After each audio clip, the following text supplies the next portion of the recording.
येणाऱ्यांचे स्वागत करतात ती घराची दारे। आपले घर, बंगला, ऑफिस, फार्म हाऊस यासाठी सुंदर डिझाईन केलेली jumbo French door, safety door आणि तीही 18 गेज GI सेक्शन मटेरियल वापरून आणि 80 मायक्रॉन पावडर कोटिंग केलेली, संपूर्णपणे मेंटेनन्स फ्री। नाशिकच्या अंबड पोलीस स्टेशनमध्ये 2022 मध्ये RPIचे शहराध्यक्ष प्रशांत जाधव यांच्यावर अज्ञात मारेकऱ्यांनी गोळीबार केला। यामध्ये एकूण 5 संशयित आरोपी होते। यापैकी 3 संशयित आरोपींना ताब्यात घेण्यात आले। मात्र आज तब्बल 2 वर्षांनंतर अंकुश शिवाळे हा सुधाकर बडगुजर यांच्या जवळीक असलेला संशयित आरोपीला ताब्यात घेतलाय। त्याला पोलीस कस्टडी सुनावण्यात आली आहे। त्याने उबाठा गटाचे जिल्हाध्यक्ष सुधाकर बडगुजर यांचा मुलगा दीपक बडगुजर याचं नाव घेतल्याने पोलिसांच्या तपासात तसे समोर आले। त्यामुळे आता दीपक बडगुजर यांच्यावर देखील हा गुन्हा दाखल करण्यात आलाय। या प्रकरणाला एकंदरीतच राजकीय वळण मिळाल्याचं सुधाकर बडगुजर यांनी सांगितलंय। तसेच हा राजकीय सूड असून माझा मुलगा निर्दोष असल्याचं देखील बडगुजर यांनी सांगितलंय।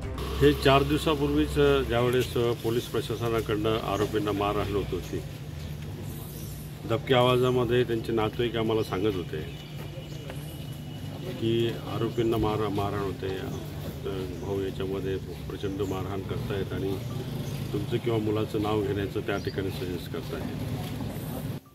एखाद्या व्यक्तीला फसवायचं याआधी सुद्धा, लोकसभेच्या आधी सुद्धा 4 वेळा प्रयत्न झाला बडगुजर कुटुंबांना अडकवण्यासाठी।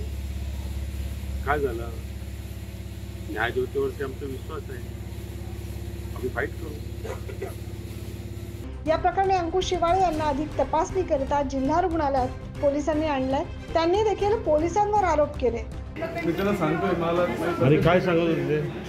नाव घ्यायला होतं कोणाकोणाचे? तुमचं नाव घ्यायला होते, दीपकचं नाव घे, नाव घे। मी त्यांना स्टेटमेंट दिलं, काय सांग? हो हो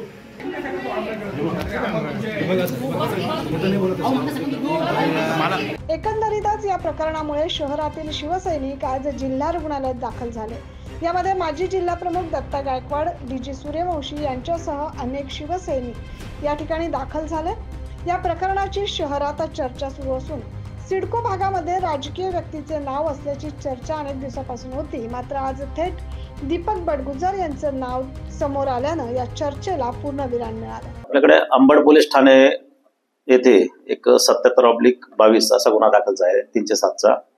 तर त्या तपासामध्ये गुंडाविरोधी पथकाला एक आकाश सूर्यदळ म्हणून आरोपी मिळाला होता।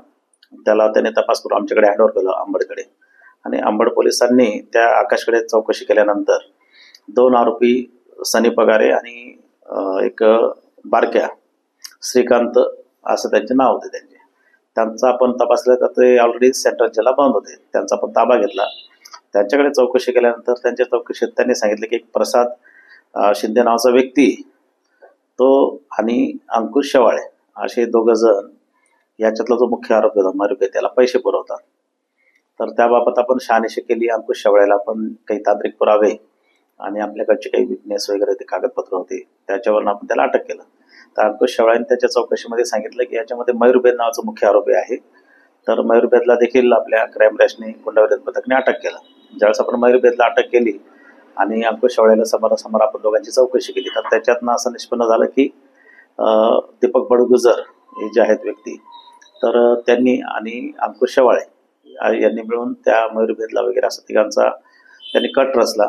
आणि याच्यातले जे फिर्यादी आहेत प्रशांत जाधव, तर यांच्यावर काहीतरी त्यांना धमकवण्याकरता वगैरे ॲक्शन करावी, तर त्या घटनेतनं तो गोळीबारचा प्रकार झालाय। तर प्राथमिक चौकशीमध्ये आता या सर्व आरोपींकडे चौकशी केली, काही तांत्रिक पुराव्याच्या आधारे सध्या दीपक बडगुजर यांचं नाव पुढे येत आहे। तर तपास चालू आहे पुढचा।